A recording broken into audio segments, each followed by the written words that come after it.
அஸ்ஸலாமு அலைக்கும் வரஹ்மத்துல்லாஹி தஆலா பரகாத்துஹு. அல்லாஹ்வின் தூதர் முஹம்மது நபி ஸல்லல்லாஹு அலைஹி வஸல்லம் அவர்கள் கூறினார்கள், எனது நிலை ஒரு மனிதனுடைய நிலையை ஒத்திருக்கிறது.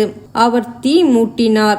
அவரை சுற்றிலும் ஒரு ஒளி வீசிய போது நெருப்பை சுட்டும் விட்டில் பூச்சிகளும் இதர பூச்சிகளும் அந்த தீயில் விழுகின்றது. அந்த மனிதரோ அவற்றை தீயில் விழவிடாமல் தடுத்து கொண்டிருந்தார். ஆனாலும் அவரையும் மீறி அவை தீயில் விழுகின்றன. இதுதான் எனது நிலையும் உங்களது நிலையும் ஆகும். நரக நெருப்பில் விழுவதிலிருந்து உங்களை தடுக்க உங்கள் இடுப்புகளை நான் பிடித்து கொண்டிருக்கிறேன். நெருப்பிலிருந்து விலகி வாருங்கள், நெருப்பிலிருந்து விலகி வாருங்கள் என்று நான் சொல்கிறேன்.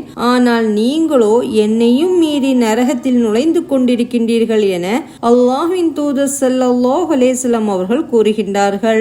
இந்த ஹதீஸை அபூ ஹுரைரா ரலியல்லாஹு அவரிடமிருந்து ஹம்மாம் பின் முன்பஹ் ரஹ்மத்துல்லாஹி அவர்கள் அறிவிக்கின்றார்கள். இந்த ஹதீஸ் இடம்பெறும் நூல் முஸ்லிம். அஸ்ஸலாமு அலைக்கும் வரஹ்மத்துல்லாஹி தஆலா பரகாத்துஹு.